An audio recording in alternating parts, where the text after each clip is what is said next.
I know this is hard, but I need to ask you some questions about what happened. He tied my hands. He said if I screamed, he'd kill me. No signs of forced entry. Doors and windows were locked. No DNA. Not a single neighbor saw or heard a thing. He brought a blindfold, but nothing to tie her with. Would a shoelace even hold her? You think Marie made up the attack? I'm pretty positive that it happened. Pretty positive or positive? They just kept asking me the same question. How come your story doesn't add up? I wanted to go home. I don't have a victim here. It's bogus. She made it up.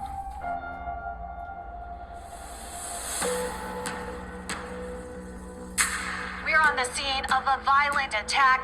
Police say a masked assailant broke in while the victim was sleeping. He said you need to be more protective of yourself. Black mask, bindings, early morning attacks. I think he's done this before. Aurora, 18 months ago. Intruder, black mask, backpack, tied her out, took photos. To date, has not been caught. You see the pattern. There's a rape, new evidence, new leads, and then one by one, they dry up until he hits again. This one, we're figuring out on our own. What if he knows stations don't talk to each other? As long as he only hits once in each town. You could have detectives from 8 different departments investigating 8 identical rapes with no clue. They're all chasing the same guy. Victims are all over the map. Old, young, different races. So he doesn't have a type. Sure he does, women who live alone. This guy is out there, preying on the most vulnerable women he can find. Where is the outrage?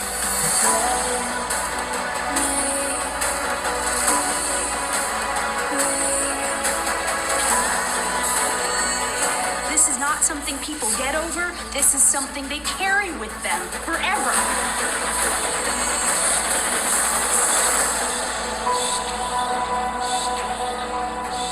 Even with people that you can trust, if the truth is inconvenient, they don't believe it.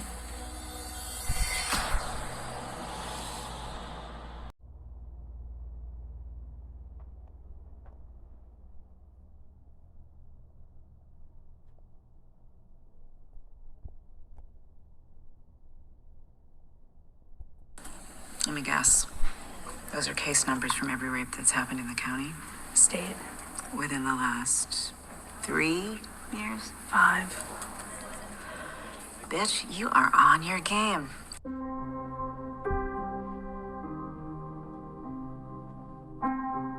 Unbelievable is a story about a rape investigation gone horribly wrong and then a rape investigation gone brilliantly right.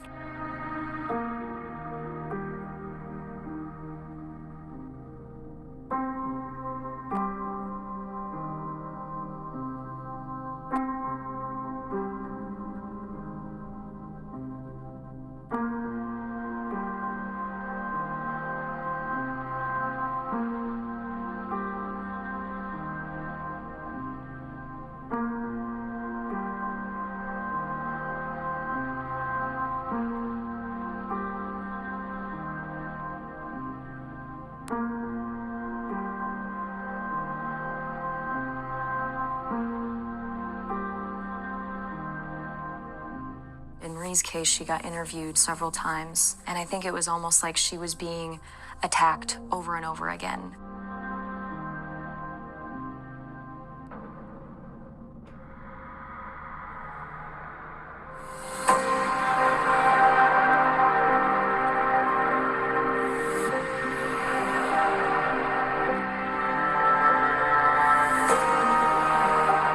So basically, you were assaulted twice.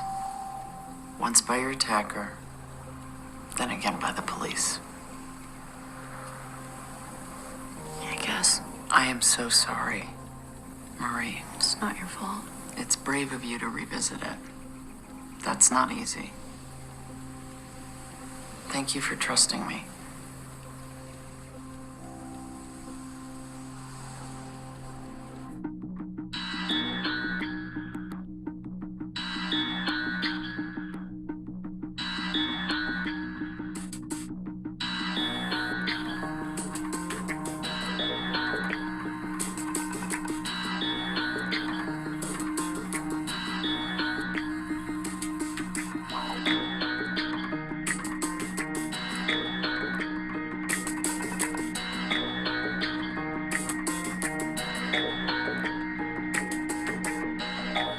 just moved into her place like a couple of months before. She wakes up in the middle of the night with this weight on her back.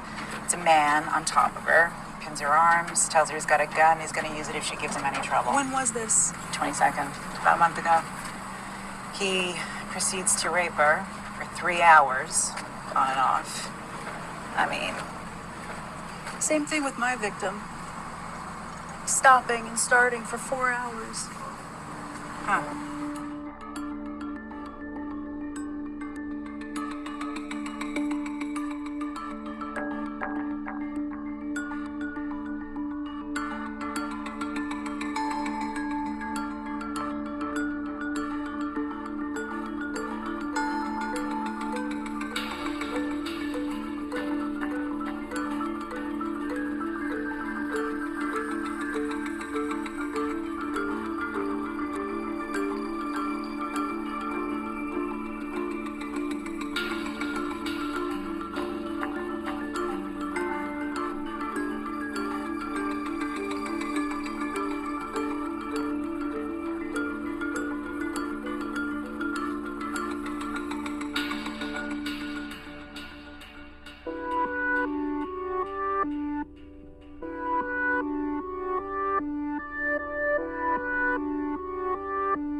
We felt a great deal of responsibility in telling this story. One case where there was a real miscarriage of justice, and one case where 2 cops who happened to be women got it right. And ultimately, their good work changes the life of Marie.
Total picture that ultimately speaks to the real implications of this crime. It was a breakup. Then it was text messages. Then it was emails because she blocked his text messages. He switched to emails. Blocked his emails. He switched to social media. Blocked his social media. Now he's following her. He's looking for her. He found her. He leaves the cards. He leaves the flowers. And then we have to make that leap to, well, now her tires have been slashed, or now her, windshield's been broken in. Connecting, thinking about context, asking questions that brings that out in victims will help us automatically create a deeper bond and a partnership that can result in success.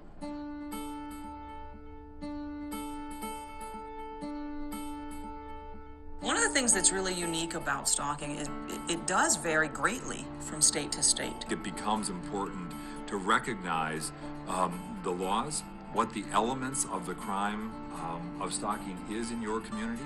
We have to establish that the element that some type of fear has occurred. You have to make sure that you include in your report the fear that this victim sensed, or the intimidation, or the harassment. And you have to make sure that you put that in your report very descriptively so that we can ensure good prosecution. Because fear and substantial emotional distress, elements of stalking, are so subjective, it's often law enforcement's responsibility and role to be able to extract that from a victim with a good interview and with good follow-up questions. So if somebody comes forward and reports to law enforcement, my car got damaged, my tires got slashed, somebody keyed my car, they keyed a swear word into the side of my car. Law enforcement needs to recognize that that's the type of behavior that a stalker would engage in, and then ask the appropriate questions. Do you have anybody that you're currently having problems with? Is there anyone that you've tried to end contact with? Has the person that is stalking you been subject to a protection order or some other restrictive order issued by the courts, any other behaviors transpired prior to that they've never reported. And those are exactly the kind of things that either may be lost when they initially come to report the crime and nobody writes it down, and so they may walk away thinking that what they've just reported doesn't matter. The officers that are responding to it need to ensure that they absorb all that information and then report it. 1981. John Hinckley was a 25-year-old with romantic delusions, convinced that actress Jodie Foster would be impressed if he killed the president. Outside the Hilton Hotel in Washington, D.C., Hinckley caught up with his target. And I don't think there was a better demonstration of how that training worked than the assassination attempt against President Reagan. Jerry Parr and Ray Shattuck, as soon as that first shot goes off, they grab the president and they throw him into the car. Agent Tim McCarthy shielded Reagan with his body, taking a bullet in the process. Within moments, the limo sped away from a scene of chaos. Hinckley was buried under a mountain of Secret Service agents. Agent McCarthy, Press Secretary James Brady, and D.C. policeman Thomas Delahanty lay on the sidewalk, severely injured. All three survived, but Brady had permanent brain damage. The old saying that, a Secret Service agent will take a bullet for the president. If you look at the Reagan assassination, Tim McCarthy did do that, but he was trained to do that.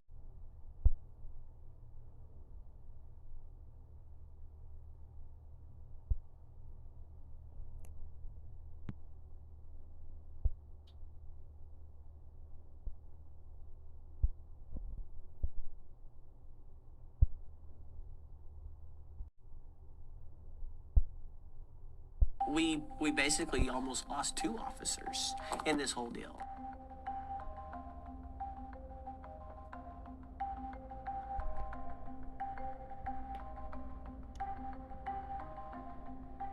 If this happened in a traffic stop, it makes sense. If this happened on a search warrant gone wrong, it makes sense. This doesn't make sense.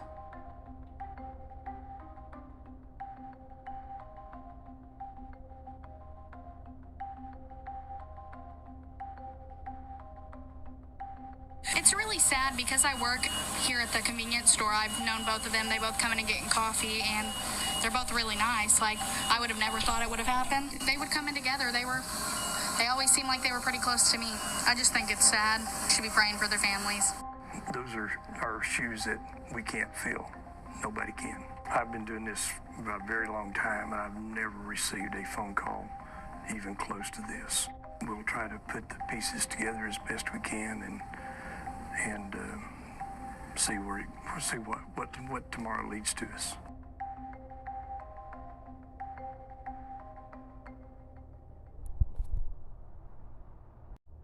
This is Cynthia Ortiz. These are the Charles Perry Stalker podcasts. It is July 7th, 2022, Thursday. And I'm going to assert all my constitutional rights, and Mr. Perry can take his I'm innocent until proven guilty and shove it up his ass. I tried to, first of all, I moved twice to get away from this monster. I was supposed to get him elected so that police could get to him easier. We have a witness that says Mr. Perry, ever since I've known him, has trolled women. He'll travel and tell his wife he's out of town on business. Jack Woolen will not go with him. He will not allow her to. Nobody really knows what he's up to. What he says he's doing is trolling women, finding the type, divorced with children. When they're not home, he'll put hidden cameras in their home and begin to broadcast them all over the dark web. He sells watch time. He is raking it in. He came to me looking for a handout. He wanted investors. I wish to God I could unhear what I heard. It makes the hair on the back of your neck stand on end. What this monster does to families, entire families blown up. He said he's a sex sadist. He cannot get aroused. He cannot ejaculate unless he's hurting people. So what he's done is found a way to make money on that. He'll get these women fired. They're single with kids. They'll call the family berates them. He causes that to happen. That's his way. it begins to undermine their confidence. It begins to undermine their system of support. It's called gaslighting. You threaten the family too. I'm going to hurt your loved one and you're going to help, or I'll do it to you. So they do. Then he causes them to they lose their job. He gets them fired. He makes sure they don't find another job. Then they lose the house. Then he has the ex take the kids away. I'm glad somebody's finally putting a stop to it. I'm sick and tired of sleeping with one eye opened. Mr. Perry enjoys getting women hysterical and upset so he can go, and I'm quoting, rub one out. That is a witness statement. There's more than one, Mr. Perry. There are 50,000 emails representing 50,000 recordings of you trying to hurt me. And that's just what you know of, Mr. Perry. It's different when you did it to me. I was supposed to get him elected so the police can get to him. If they want to talk with someone who's an accountant, you can pretend you need your taxes done only a certain number of times, and that person might get wise to it, although Mr. Perry's very mentally slow, so we're not sure he would have at this point. But it's easier if he's out shaking hands and kissing babies. And when you have a bigger case, he's a public figure. You can bring this stuff out. It's supposed to deter the crime. That was the intent. So, Mr. Perry formed an imaginary romance with me and began making it weird. I had to move twice to get away. If you're in a bar and you're making unwanted romantic advances to a woman who doesn't like you, they will kick you the fuck out of the bar. So, this is worse. You're violating me and other women and my children, my child, and their children in a very sick, twisted way. The one place you should be able to go that you have your privacy and your safety is your home. He has robbed us of that. The witness said he will starve these women to death while he rakes it in. Yeah, okay, but it's different when you did it to me. So I filed for a protective order after having moved twice. I left Lubbock in November 2013. I had been telling friends in emails, I want to move. I can't stand it here. I moved to the Dallas area. It got worse. So I left Dallas and moved to Oklahoma to be with my family, to get away from a monster. So there's never been an invitation for you to come here into my life. What I told you to do is get the fuck out of it. It's different when you do it to me. You get caught and you do it anyway. So we have a shrink that thinks you're mentally retarded.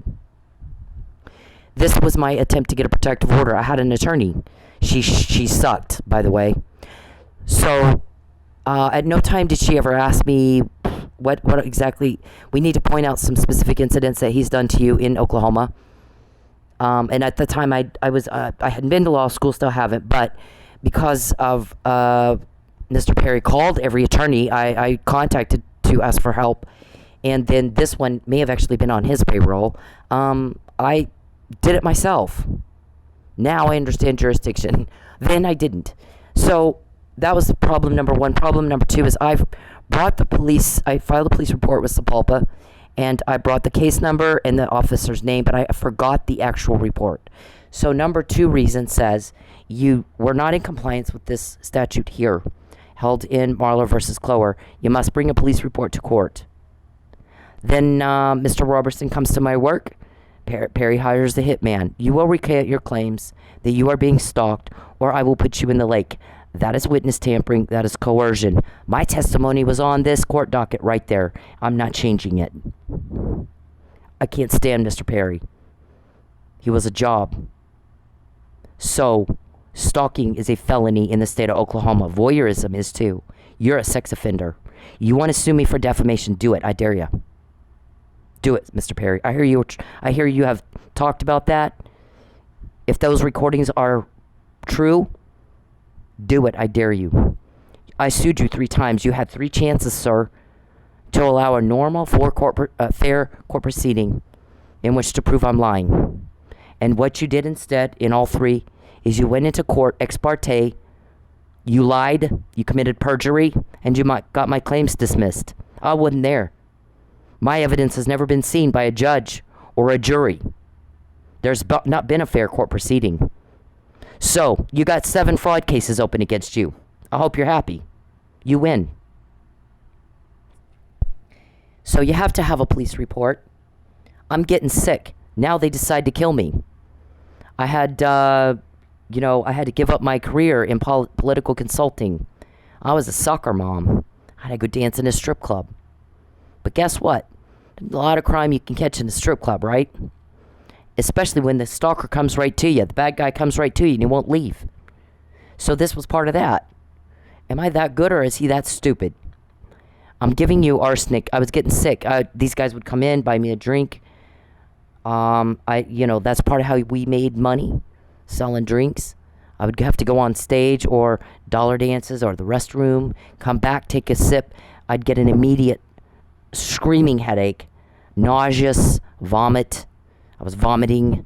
I had metal taste in my mouth. I Googled symptoms. It's arsenic. I asked David. He says yes. And if that's not that's an admission of guilt right there. Yeah, I'm giving you arsenic. Arsenic, by the way, will kill you dead. So if that wasn't enough, he then says, I'm telling him, I just want the stalking to end without death and destruction. And he says, I can't promise you that. It probably will. And then, if that wasn't bad enough, just let us do it. Let your life fade away. Just let us kill you. Wow, probably not going to happen, dude. Hold your breath. We'll get right on that. So, I file a police report with Tulsa Police. On the 21st, things escalated. Customers were starting to complain. They complained to the waitress. That man is stalking her. He's making me uncomfortable. I'm a customer in this establishment. I'd like you to make him stop. I'm uncomfortable in this establishment because you're letting him be here. She made a joke about it and walked off. When the guy starts yelling at me, what's he gonna do? Wait till he blows your head off and then do something? I said, I'll be right back. I went and talked to the owner. I said, he's making them uncomfortable. He's making me uncomfortable. But here's the thing.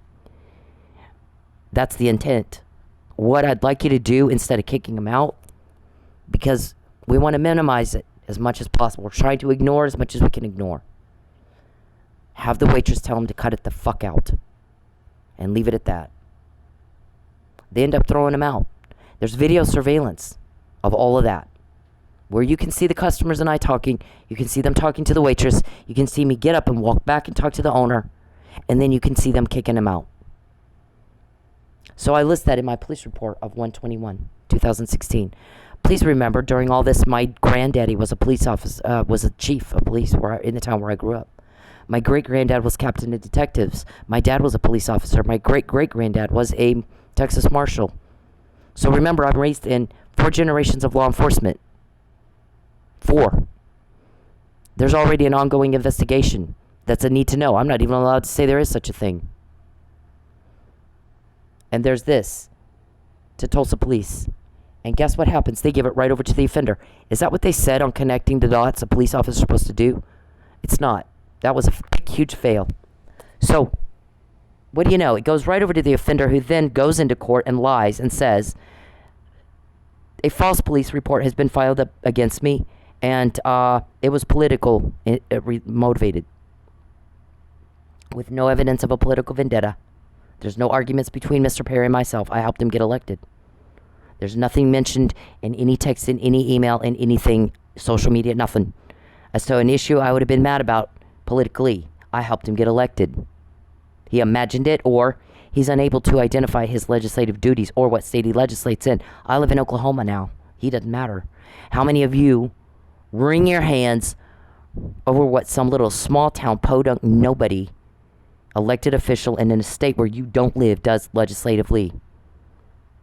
I don't give a fuck. I just walked out of the office of Harry Reid, second most powerful man in Washington, D.C.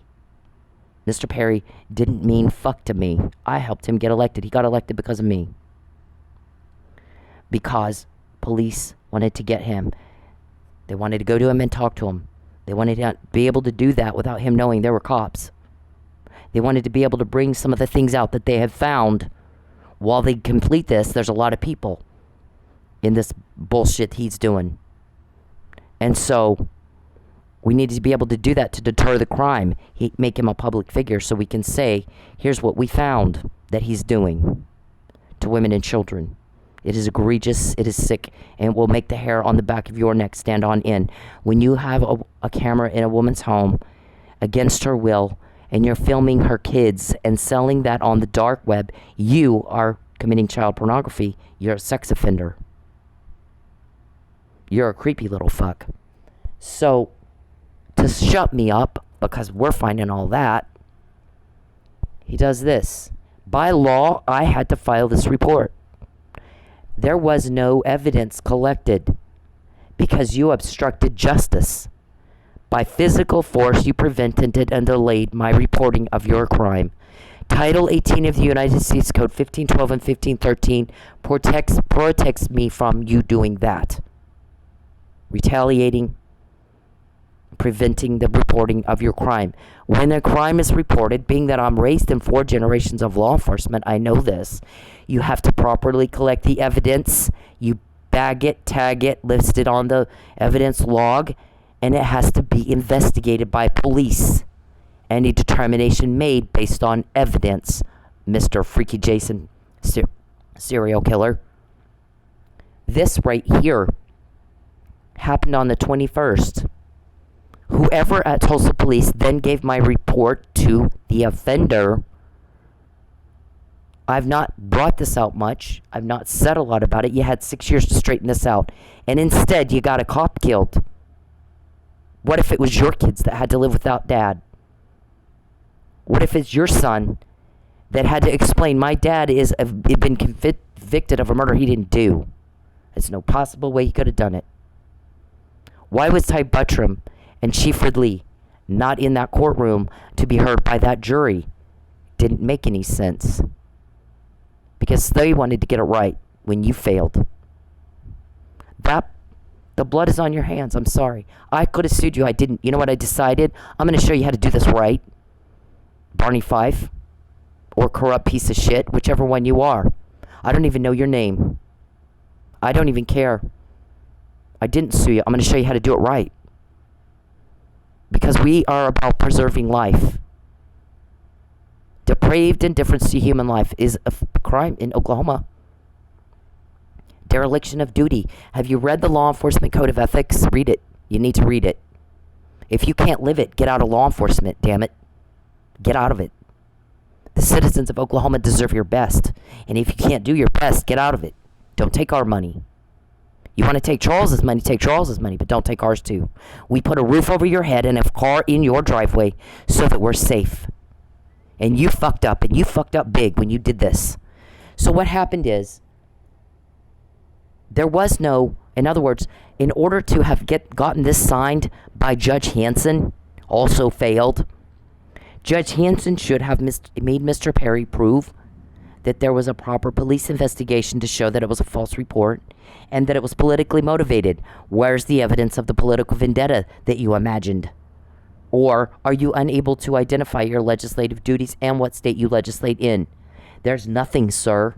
There was no such thing.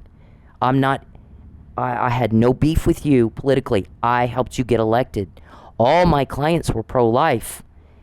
86% of your district is conservative, Republican, pro-life. You got to be pro-life or pro-gun rights or pro-protection of marriage, or you don't get elected in Lubbock. 86% of the voters want that. So what good would it have done for me to, not like you over that? As it turns out, there's nothing. There's no emails. There's no arguments about it. There was nothing. You don't have evidence of a political vendetta because there isn't one. You imagined it, or you're not able to identify what state. I don't live in Texas. I moved from Texas. I left in November 2013. And I left the Dallas area in September 2014 because you made my life a living hell. You butt into a dating thing that you shouldn't have even known about. You're not wanted. You're a rejected failure. Too stupid to act like a grown man and move on. You're stupid. You're a fucktard. Everybody else moves on. We've all been rejected. We all move on. You can't keep up with anything. You're not wanted. You're not loved. You're told on. And you act like you have no fucking idea what I'm saying. You're that mentally retarded. That's what our shrink says. He doesn't understand what you're saying to him. I'm like, why is he not embarrassed? He embarrasses the hell out of me. She said he doesn't know he should be. Doesn't even know. Wow. Doesn't even know that it should embarrass the hell out of him that he's acting like a fuck that he's acting like. Yep, doesn't know. Has no idea. Wow. He wants to be a dignitary. I don't think he can tie his shoe by himself. So this judge should have never signed off on this.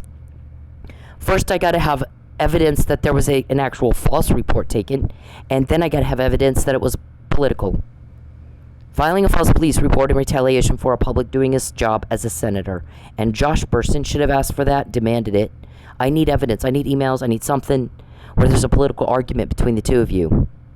And I need evidence that the police report was false. And I don't have either one. So, here's when Tulsa police called me back. This was the date of my arrest, the 29th, just a few days after I filed the report. When was there a time for an investigation? When was my evidence collected? Because she's telling me here on the 15th, I'm sitting in jail already. I need your evidence if you wish to pursue charges. Detective Egan. That's what she said. You want to charge this? You want me to charge this guy? I gotta have evidence. You need to draw my blood and rule out arsenic or foul play or that you're trying to kill me. And so I'm traumatized twice. It was pathetic.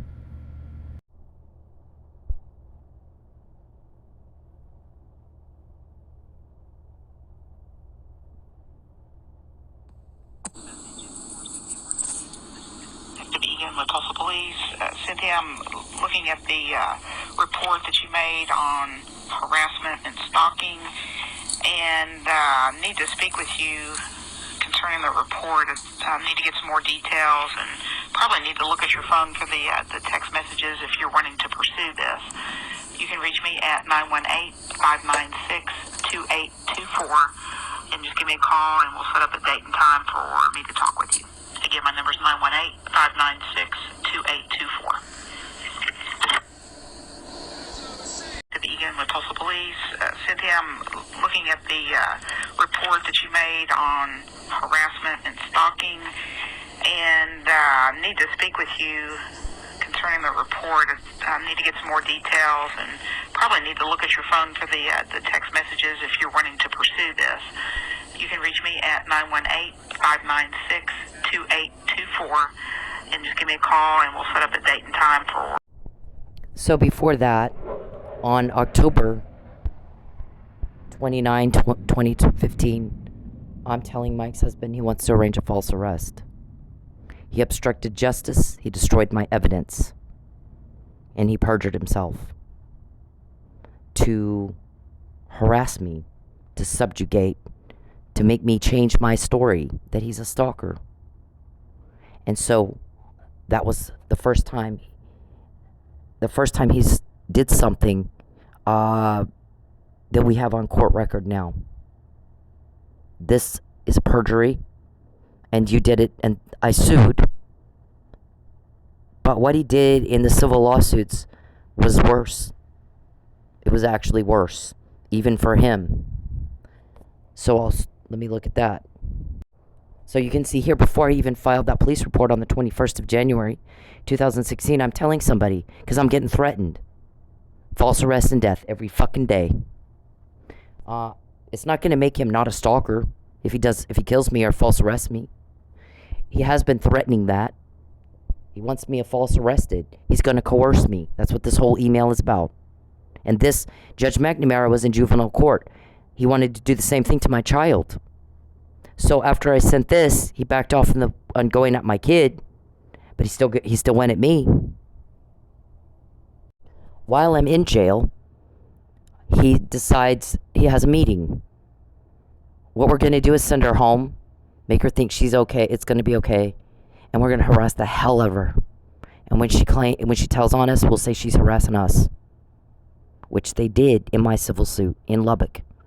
First of all, I had just gotten a recording of Pinto soliciting prostitution on his behalf, hoping that would make me drop my lawsuit. So that should have, at that point, stimulated an immediate jurisdiction hearing where jurisdiction is taken, and I'm given an injunctive order. I already asked for an injunctive order. I'm getting harassed at my job. You have to go to work to eat. I'm scared to fucking go to work. What I need for them to do is leave me the fuck alone. Judge. What you need for an injunctive order is to show that there's an injury and it's likely to occur again. Not only did I show that it's likely to occur again, I showed that it did. Because we're in a lawsuit, and in walks this Pinto guy. Here comes Mr. Pinto. I record him. He's offering me, he tells me that he's worried that I have a wire on him, and that he came to see me for my husband and then boyfriend, and then as you can see, we're arguing here, and I'm like, nah, none of that's true. He's just a stalker. He's loony. He's a crazy person. He's like John Hinckley Jr. watching Jody pretending. See, we go through here. Look at that. Just sleep with him.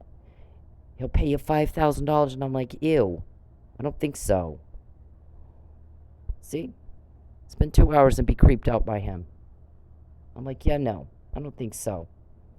So he asked me in this conversation 3 times if I'm wearing a wire. This right here then went to the federal court. We were in the middle of a lawsuit, and I'm saying I need fucking injunction order. They transfer it to Lubbock, where Mr. Perry did what the harassment emails say. Look at the date on those. April 11, 2018. They did it in September, October, November. Get my claims dismissed. Went into court and again committed perjury. You got 7 cases of perjury against you, Mr. Perry, open right now. Yeah, it's different when you do it to me, and you act like you have no fucking idea that that's the case. You're a criminal. You're going to jail. You're not going to bother me anymore. And the guys that got me the McNamara email, what I just showed, we call that the McNamara email of 2015.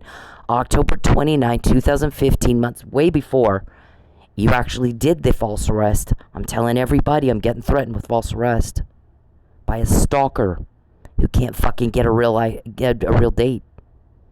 So within the last week, we've had the speculation of, or the comments that it's bad when there's an intimate relationship and the one person ends it and the other's not ready to let go. It's worse when there's never been any intimacy. This person is that deep in delusion.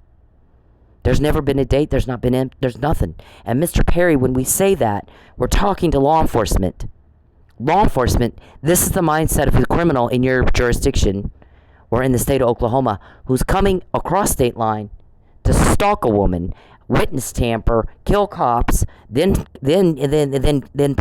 have a perjured thingy, fraud upon that court too. One of our own is injured in the line of duty and needs an assist, and I've about lost my butt trying to assist him.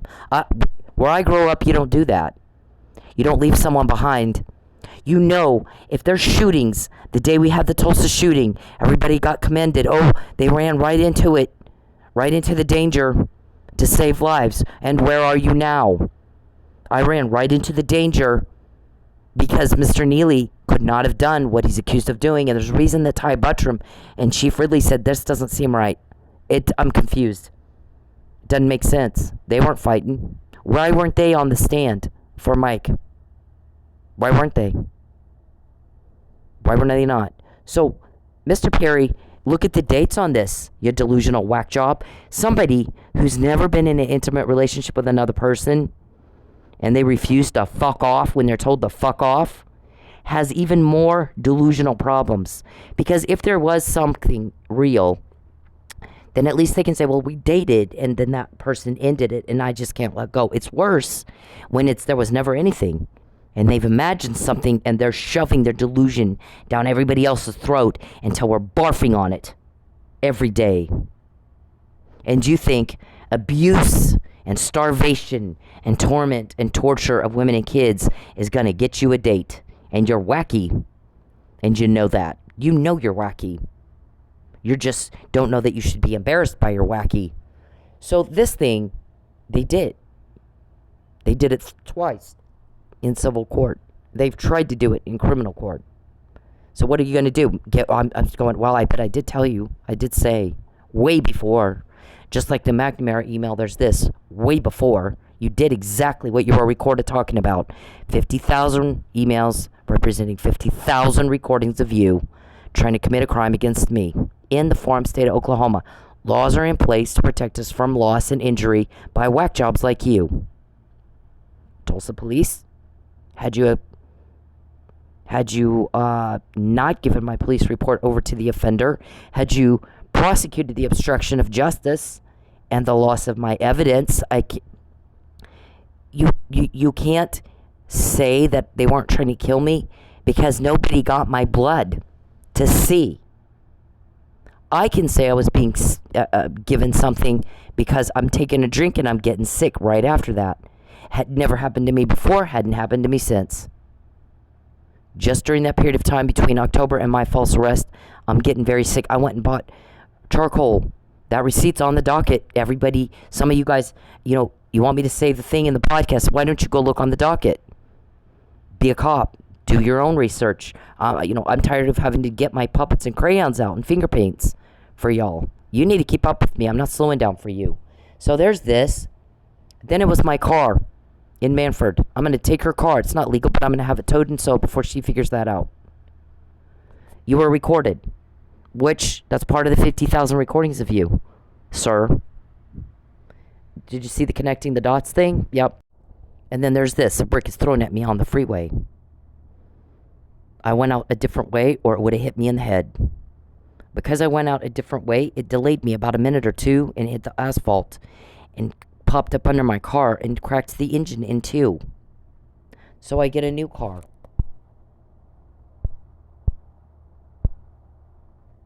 Then you did that. It hit me right at the wheel. Right? You guys always like hitting me at the wheel. Blew out my tire. I called the OHB. They were kind enough to come help me change my tire.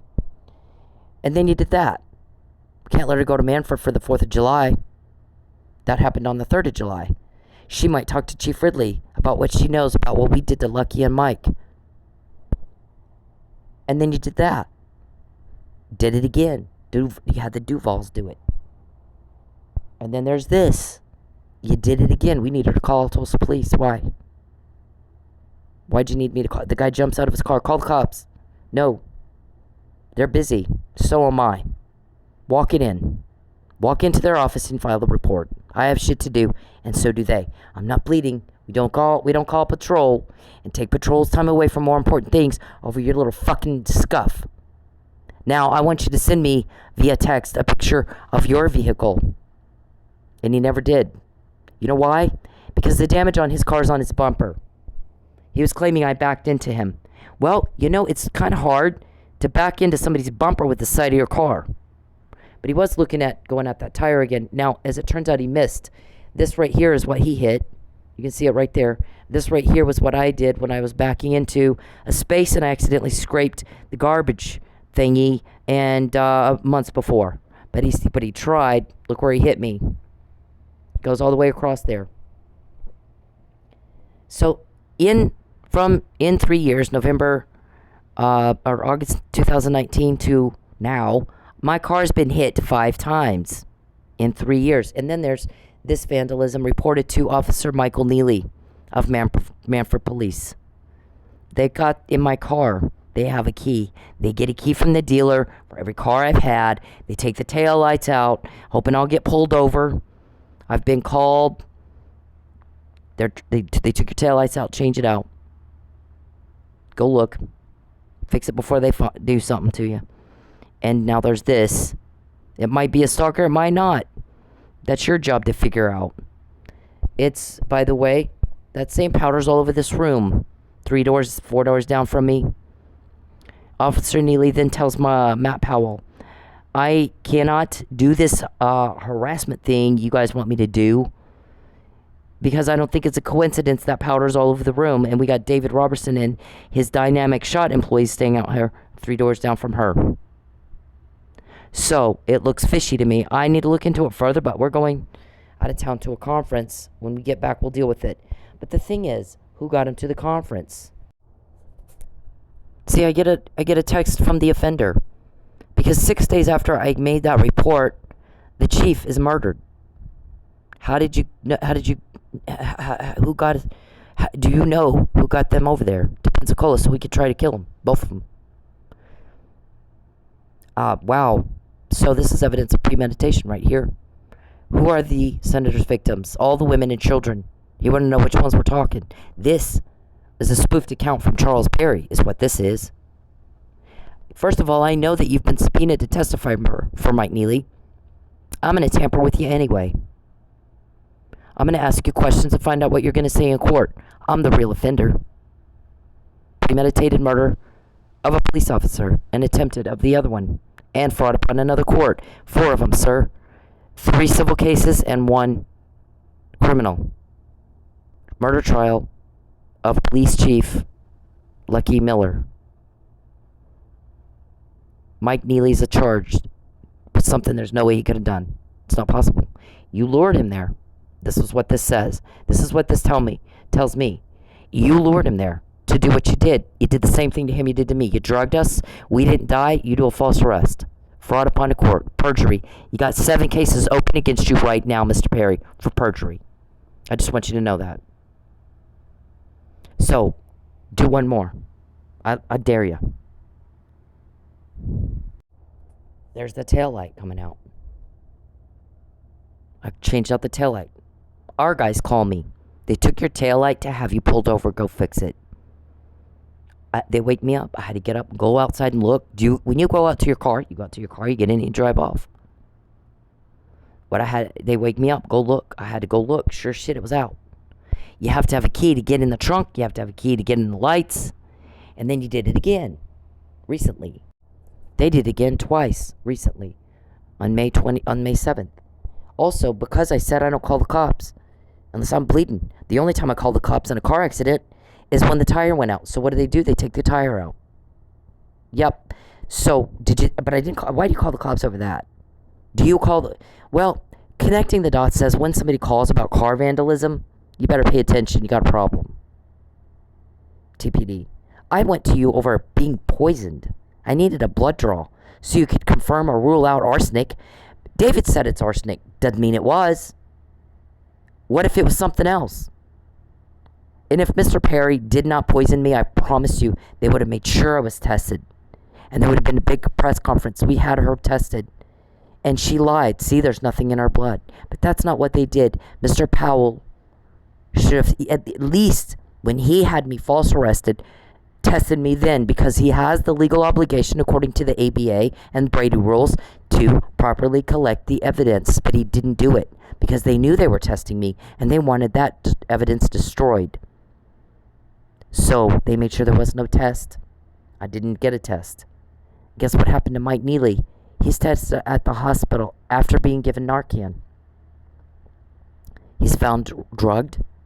He's found unconscious. He's found in respiratory distress, laying on top of Chief Miller after noises where a noise complaint is made twice. They walk in, he's laying on top of Lucky. They pull him off and throw him face first into the floor. He busts his face and his nose. First responders get there and determine there's no bump on his head that made him be unconscious. He can't breathe. He's been overdosed. So they give him Narcan. At that point, his blood composition changed. He came to. The diagnosis was correct. Had he been given Benadryl, he wouldn't have had that same thing, would he have? This was my letter. August 15, 2015, he's using cops, U.S. Attorney, to hurt me, to traumatize me. Not cool.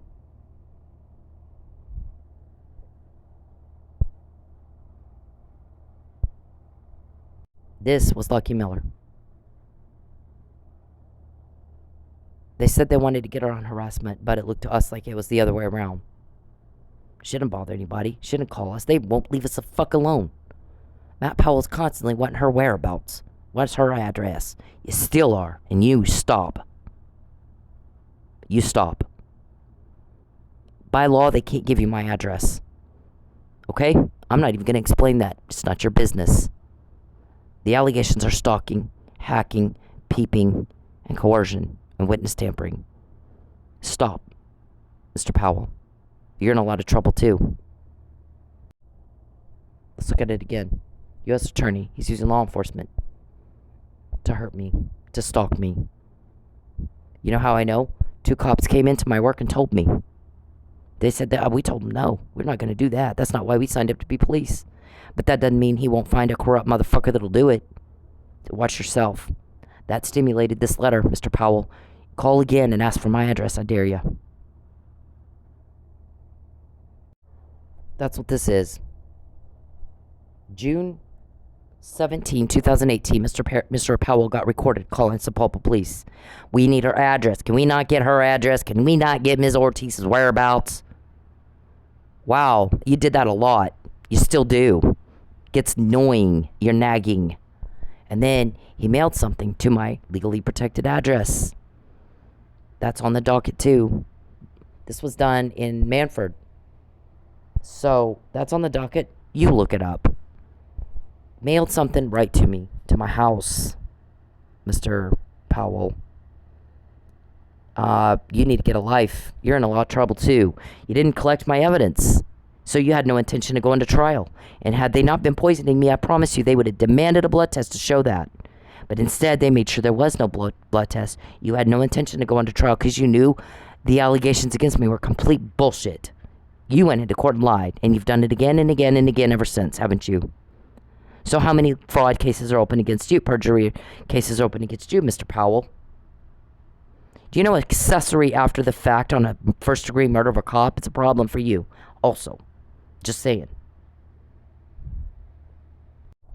This was my email in March 2020. Dear Florida State's Attorney, you got the wrong guy. He could not have done it. He was drugged and not given a tox panel in a timely manner. At this point, we thought he wasn't given it at the hospital. We found out later he was, but not on scene while he's drugged and unconscious, where we could get an accurate reading of what does his blood look like that caused him to be unconscious and in respiratory duress. Because later, in May, depositions show that he was indeed drugged and given Narcan, which altered the composition of his blood. Now we don't know how much opioids was he given, but he was found unconscious and no head injury. What makes a guy be unconscious if he doesn't have a head injury? And if he's accused of beating someone to death, and he's found unconscious, and how do you beat someone to death when you're fucking knocked out cold from opioid overdose? How do you do it? See, all of that was concealed from his jury in his murder trial. Everything I had to say. He just 6 days before took my complaint. There's another police investigation going on. I'm not even supposed to. There's so much. I need to know. It's so much I wasn't even supposed to talk about. And the only reason they've let me say as much as I have is because they were afraid you're going to kill me. Because you kept getting recorded talking about killing me. Maybe if they know we're here, he won't kill you. Because that's his thing. He's into killing people. He's serial. Tulsa police fucked up. They fucked up big. This is the arrest report right here. You can read the last paragraph. There's no injuries on Mike Neely. You know what the injuries are? A red swollen right hand and a busted nose and lip from being pulled off of Lucky and thrown face first into the floor. Guess what's in his right hand? I'm going to show you what made it red and swollen. It doesn't look like Chief Miller's face looked. Oh, an IV needle. He's been accused of hitting someone so hard back and forth that it took Chief Miller's head off his body.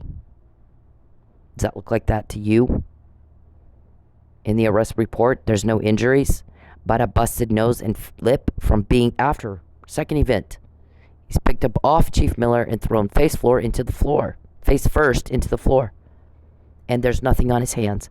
I'm going to tell you what he would say if there were a fight. The fight was between Lucky and whoever gave him opioids. They're all talking. Whoever it was someone they trusted enough to let in the room. All of a sudden, Mike passes out. And Lucky's yelling, "What'd you give him?" Here comes Hotel John.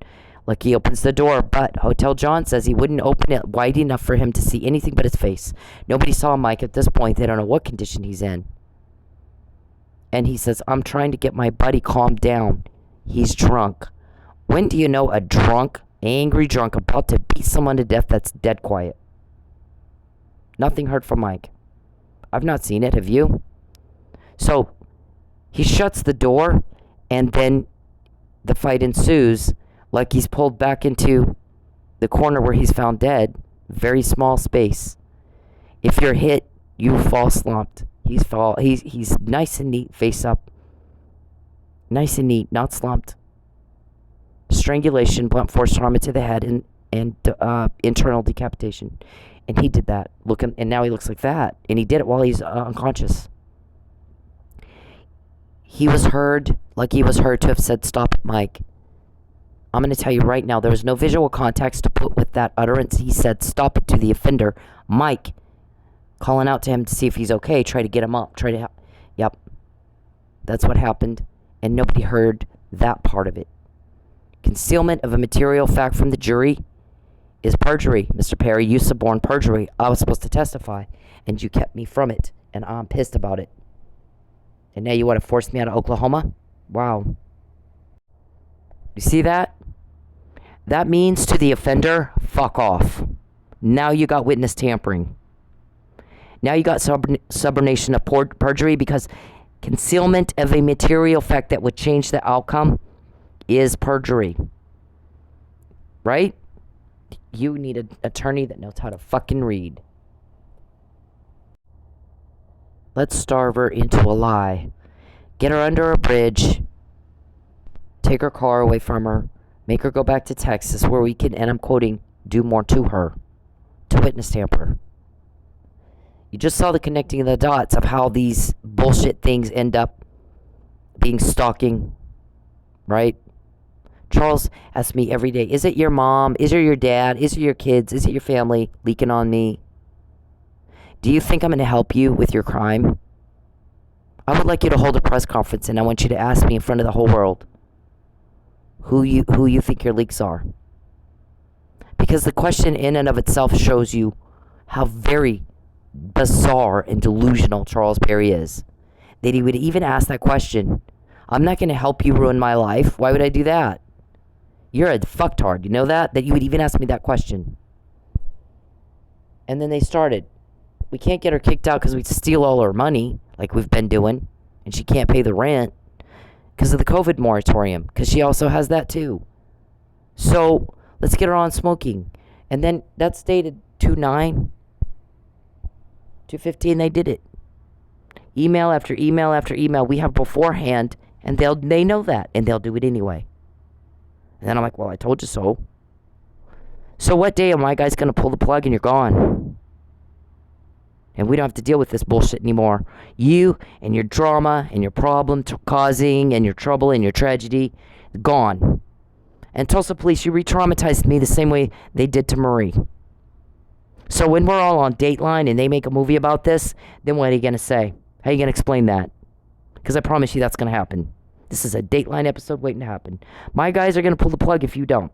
And you got to explain why you fucked up. And you got a cop killed. Because Lucky wasn't going to fuck up, was he? He was going to get it done. But somebody told him, Matt, when Mike said, I don't want you to get her on harassment right now. I can't rule out that you're not harassing her. There's 5 of you. Maybe you're not in the loop on what the other guys are doing. Somebody's doing something to her. It's not a coincidence there's powder all over that room. I got to look into it. Let's look into everything. Let's make sure we got all the facts straight. And this isn't provocation and entrapment. We got a harassment email out there. It says that's what the intent was. And you told who, Matt? That set all that up in Pensacola. Who'd you tell? Don't be an accessory after the fact. You better help now. You better call Tulsa police. You better call them and tell them everything. And they need to do the right thing with it. Don't they? Because our guys on the need to know, Tulsa police aren't going to they're not going to stick their heads out right now and blow the whole thing. You do your part in your jurisdiction. Or you can explain why you didn't. That's your choice. You live with it. We all live with our choices. I lost my home. They want to force me back to Texas. They want to starve me into a lie. Coercion, coercion, coercion, coercion. Crime after crime. Let's make this one crime that we already did worse by committing another one to try to cover it up. Only now that's 2 crimes, not just one. That's their habit. That's their MO. Justice Scalia also, by the way, died in West Texas while they're planning that harassment thing. We're going to put upon the highest court in the land a fraud. We're going to arrest the hell out of this chick, and when she says we're harassing her, we'll say she's harassing us when she tells on us. And we're going to perpetrate that fraud on the highest court in the land. Justice Scalia is hunting in West Texas, right there by Lubbock, and dies. Then there's no post-mortem investigation. And William O. Ritchie, D.C. homicide commander, says, if they were here and died, we would have followed protocol, and they didn't in West Texas. So what are they hiding? And what are you hiding? Justice Scalia is a First Amendment guy. So is Ruth Bader Ginsburg, but she was older. Did you assume that she'd die before it was a decision before that court? Huh? You're gonna commit fraud in the highest court in the land? Wow. Wouldn't surprise me at all. You're that sick. You're that delusional. I've never seen anybody get caught 50,000 fucking times trying to commit a crime against someone, and they keep going right back at it every day. I don't even know what to say to that. It's so easy, it's not even fair. Tulsa police. Look at this. You tried to do it in a criminal case, and Judge Kirkendall, I understand, said this. Here's the thing. What it looks to me like is you're going over to Oklahoma, crossing state lines, causing loss to this chick. The damage is my car, not yours. I'm hit. I'm not hitting people. They're hitting me right at the wheel every fucking time. Or trying to.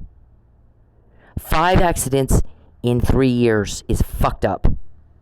Nobody's doing a fucking thing to your car. When 9/11 happened and the plane hit the building, everybody didn't know what happened. But when it's 2, now we know it's terrorism. You honestly think people don't know that right at the wheel 5 times in 3 years after you made a specific threat to my car, you think they don't know it's you? You're off your nut. You are mentally retarded if you actually think that. We're waiting for you to prove our shrink wrong. We're waiting. You're not wanted, you're not loved, you're told on. This judge said, leave her alone for a week or 2 because it looks to me like you're causing problems. You're committing crime against her, and she's reacting. And that these harassment emails she has going way back are true. You're doing exactly what they say. Like the McNamara email, you did exactly what it said. So she's going, well, I told you so. Well, I got to rule out, you're doing this on purpose. You're committing fraud on my court. So leave her alone. And hopefully this will just die out. And you fucking didn't. You can't understand what people say. You're mentally retarded. And you just went at it harder. Look at the date on that. That's January 29, 2021. Look at the date on kick her out of her house. That's February 9th, 2021. And then the lady did try to do it on the 15th. So when she said, leave her the fuck alone, what part of that did you not understand, mental retarded man? Look, you have a choice right here. Prove my shrink wrong or prove her right. That's up to you. Right now, she's making an evaluation watching what you do to me. Watching what people say. And you never respond right. So right now is your chance to prove her right or prove her wrong. Are you mentally retarded or are you not? Because it looks to us like you are. Here's the thing. Most people know that stalking is a crime for a reason. Hacking is a crime for a reason. Voyeurism is a crime for a reason. And you're the sickest kind of stalker because there was never intimacy, there was no romance, there was nothing. You imagined the whole fucking thing. You're a weirdo. You're a delusional whack job weirdo. And you're more dangerous because you got to go further into imaginary pretend land than guys who actually had a romance with someone like Jodi Arias and Travis Alexander actually dated. They actually had real sex. They actually had a relationship. And Travis tried to end it, and she couldn't let go, and she murdered him. She killed him. Same thing with Drew Carey's ex-girlfriend. There was someone she dated. They actually had sex. There was actual intimacy. So the guy's making a speculation. This guy's even weirder because there was no intimacy. A non-intimate stalker is much more scary than an intimate stalker. So we have one difference if we look at just criminology. Here's what's happened in the past. If you can't learn from history, you're destined to repeat it. It's a failure. And I've heard, somebody told me once, smart people learn from their own mistakes, but smarter people learn from other people's. I can't disagree with that. So let's look at this.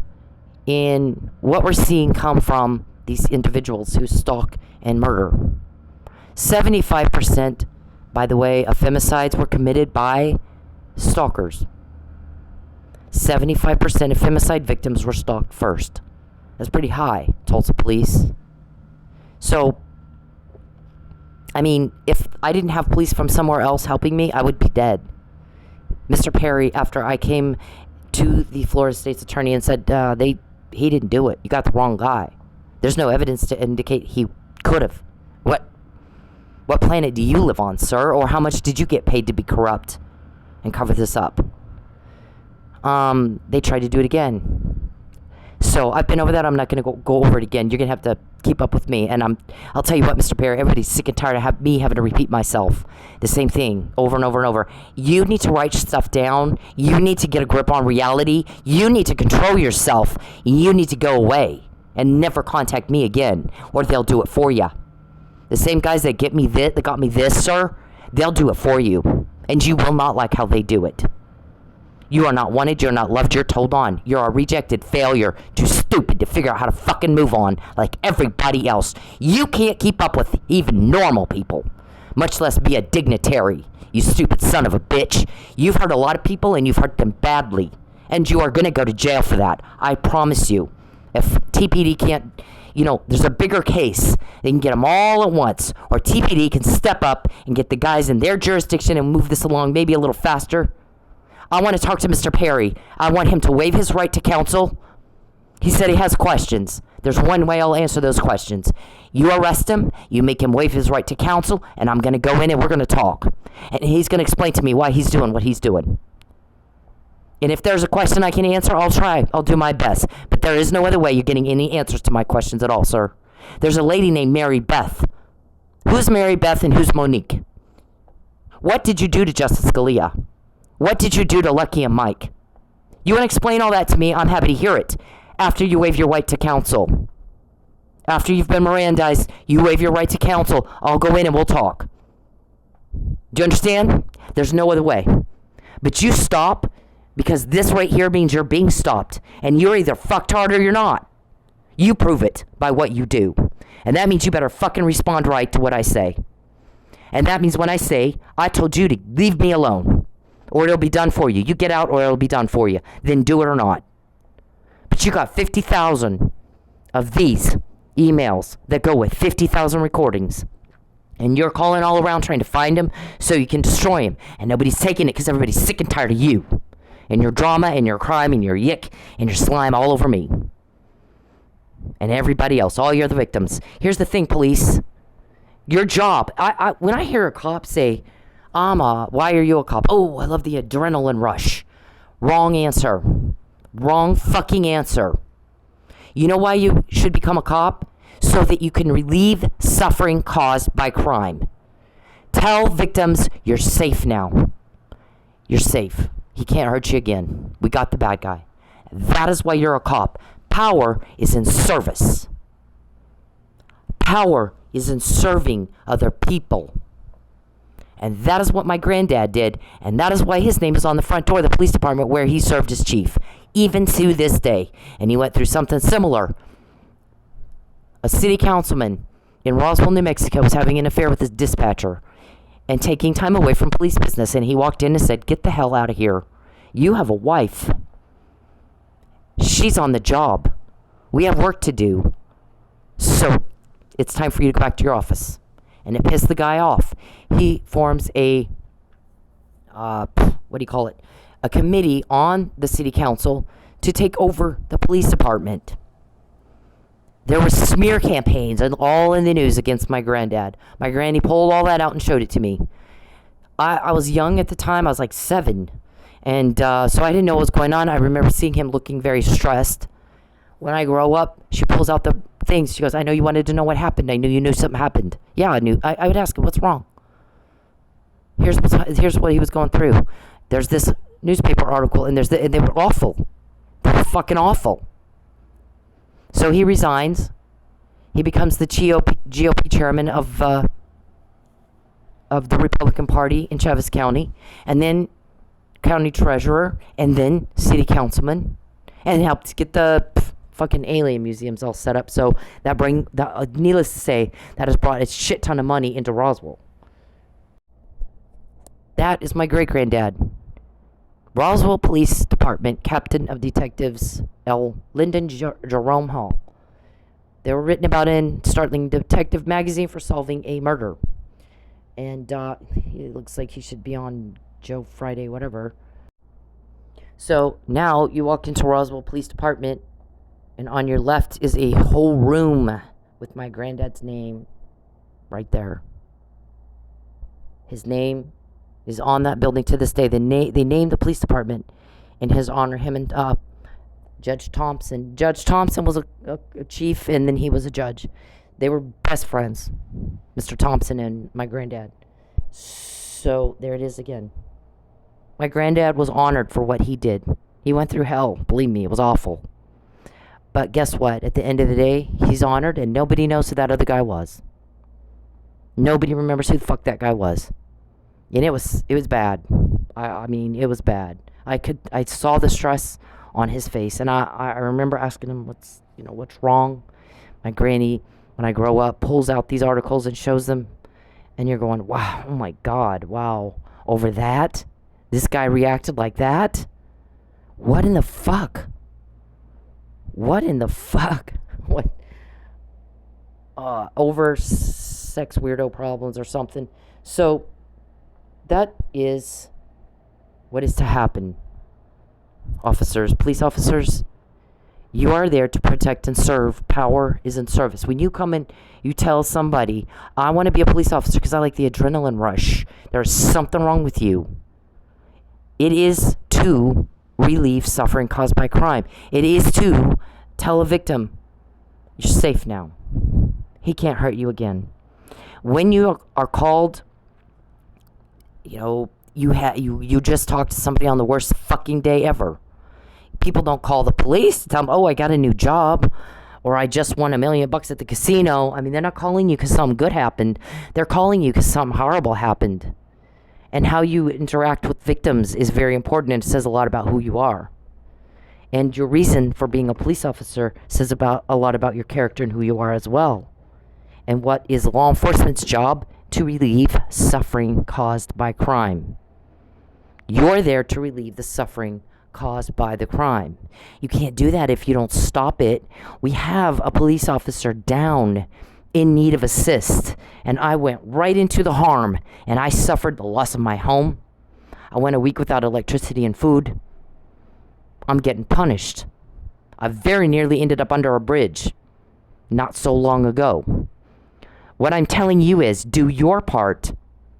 You did it on the day of the shooting. Why aren't you doing it now? This is for a policeman who's down in need of an assist. Steve Kunzweiler or Creek County DA or whoever the fuck obstructing justice on my Manford report, which I didn't say they did it. I said maybe they did it. What did connecting the dots say? Yep, you got a car vandalism report. You might need to link it to see if it's linked to a stalker. Stalkers do that a lot. I had a specific threat to my car. And then 5 fucking accidents. So maybe it's, I don't know. Did it take you all 4 events on 9/11 to put it together that it was the same people doing that and it was terrorists? Because it didn't me. Second plane hit, I knew. So are you slow or what's your problem? Yeah. Okay. So if you're a cop and you don't leave a cop family member down, Steve Kunzweiler, you get him home. Get him back to his wife and his son. Don't you think? What if it was you? Would you like it if people ignored you, if you're over there in jail because they false arrested you? Or would you want somebody like me beating, get him out, get him out, get him out. He didn't do it. They got the wrong guy. The real offenders are still offending. Please help him, get him out. These guys helping me cannot say who they are right now. You do it. Everybody knows who I am. They're committing the crime in Oklahoma. You can get Gene Mitchell, you can get Travis Myers, And maybe the judge on obstruction of justice, perjury, blah. I mean, there's a list. Get him, and then you get Michael home. Like, you don't have a choice. I don't know how, let me put it this way. How the fuck do you sleep at night? How do you do it? I'd rather lose my home. I'd rather go without electricity for a week and take a fucking cold shower and eat bean dip from QT all week long. And I would do it again, but I'm not going to let him go. Why would you? You know you're going to go in a situation where there might be harm. You know that, don't you? It's not just police. It's anybody. Relieve suffering caused by crime. Relieve it. Because if you don't, you're either part of the solution or you're part of the problem. That's just the way it is. You're perpetrating fraud, you're perpetrating crime, or you're not. So, you guys just go around telling people, oh, I like the adrenaline rush. What about serving people? What about a kid who's getting the fuck beat out of him, and you go in and get that kid some help, and you made that kid have a better life? That's what this is about. That's what law enforcement is for. What if there's a woman being raped, and then another one, and then another one, and then another one, and you're the guy that gets that one and makes him stop? You're a hero right there, because you relieved the suffering. You stopped it. You could tell the victim, you're safe now. He can't do it to you again. We got the bad guy. That's what it's for. That's where the power is, right there. That's where the power is. And that's what Lucky Miller was trying to do for me. And he died for me. You know how heavy that is for me to live with? I got a cop killed because I fucking asked for a police report. You have to. It's the law. And now I feel like I got somebody hurt. It didn't mean to. It shouldn't have ended like that. I wish if we had the information on that and the brick, like we do a whole lot of other things, I would have taken a different route, and Lucky would be alive right now. We don't get it all. You know, Mr. Powell, some of the reason why the individual who was asked, why did you not tell us about this? Because they kept getting caught, and I thought for sure they wouldn't really do it. Second of all, they have really slandered her and said she's crazy, she's crazy, she's crazy, she's crazy. I didn't want them to say that about me. So that's what you have done, Mr. Powell. Not relieve suffering caused by crime. You're causing suffering. And God help your ass when you meet with him when that day gets here, and you got to talk to God about how you lived your life. You're supposed to be a Christian. I don't know that you are. You're not supposed to judge other people, but when you're causing so much harm and damage to other people's lives, how can you not? How can you not go, I can't... do you expect me to take you seriously when you say you're a Christian? You saying this with a straight face while you ruin somebody's life? Every day, all day? Don't call up here again, Mr. Powell, and ask, what's my address? Don't do it again. Do not call up here again and ask for my address. If you do, I want you to know right now there will be legal consequences from somewhere else. And you will not like how that turns out. Just like that. You do what you do, and I know you can live with it. All of you. Y'all live with it. Because at the end of the day, the right thing's going to happen. What day will they pull the plug, Mr. Perry? 50,000 emails. Representing 50,000 recordings, starting with the McNamara email. And you want to know how you can buy those? And no one will sell them to you. Because we're sick of you. Everybody's sick of you. So, everything changed when you did it to me. Now, at this point, you can respond appropriately and leave me the fuck alone. Oh, and this is supposed, some of this is supposed to be a crime deterrent, dumbass. Or proof the shrink is right and you're mentally retarded. That's your choice. But I'll tell you one thing. I've taken a stand. I've not backed off at all. I've not backed off at all. And you've done your best to try to force me, against my will, to change my testimony and back off. And be your bitch. Here's the thing. When you shit yourself all day, I'm not getting that crap in my mouth and all over my face. I'm better than that. And I don't know what kind of people you're used to dealing with. I am better than that. I am Chief Hall's granddaughter. We have a legacy. We have a fucking legacy. That legacy means something. Okay? It means something to me. It means something to my kids. It means something to the Miller kids. It means something to Mike's kid. We're passing this something on to our kids. We make our legacy one day at a time. This is mine. And you're not gonna take it from me. And power is in service. So my job is to collect whatever evidence you throw at me. And we all want you locked up so that we can tell your victims you're safe now. Right? You have the unbelievable, you have the guys who fuck it up, Barney Fifes, and the ones that get it done right and end the suffering. Right? So I've taken a hit. You have tried to punish me. You have tried to ruin me. You have taken everything I have. My credit's fucked up. And I have not backed off at all, have I? And your guy's like, we need pesters and takes our money. All of a sudden, we're seeing things happen we've never seen before. I don't even know what to think about this. All of a sudden, we start getting told on and caught and caught and told on and told on and caught. How does she know? How'd she find out? We're a bunch of country bumpkins over hillbillies. Mom and dad is aunt and uncle. Sex weirdos. Texas. Right. And you're caught this time. Wouldn't you do it to me? 50,000 times. So you do what you do. You do what you do. 50,000 times you shit yourself. And whoever helped you now has that all over their face and in their mouth. God help you. It's not going to be me. It's not going to be me. So you guys at Tulsa Police, when this is all datelined, you can explain why you didn't do fuck. Explain it. You're going to have to. Because my guys are going to do it. You don't know what day that plug's going to be pulled. Who's going to pull it, when, where, how. You don't know. You know this. I'm saying what you just said half the time, aren't I? Them. I don't know how many times I've quoted you. I don't even care. I'm not told that. What I'm told is, when I'm in danger, sometimes I'm told when someone says something that is very positive, because going through this is not easy. It's not for the weak. It helps to hear somebody say something positive. And anytime there's been a phone call, we're going to get a car. No, you're not. Not today. Those kind of calls. You've got a very dangerous man, because this is a non-intimate stalker. There was nothing there.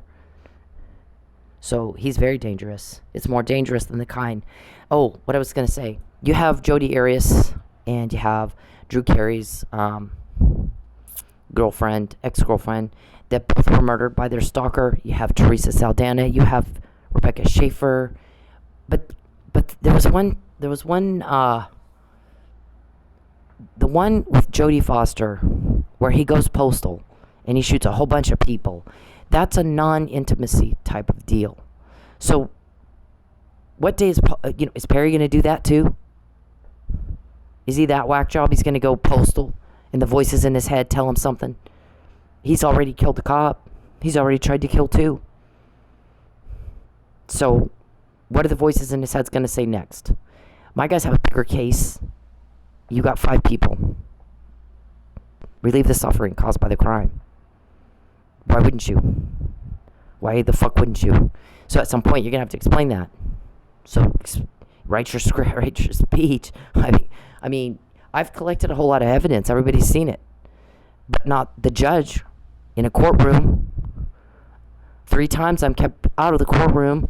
That wouldn't be the case if they had nothing to hide. They're doing that because they have something to hide. So, I mean, it's not rocket science. This is easy. Detective Sherlock 101. Right? Sherlock that bitch 101. But we got to get Michael home. We cannot let him continue to sit in jail for a crime he couldn't have committed and the real offender out reoffending. So I'm going to ask you again, please, get the bad guy, Tulsa. Thank you.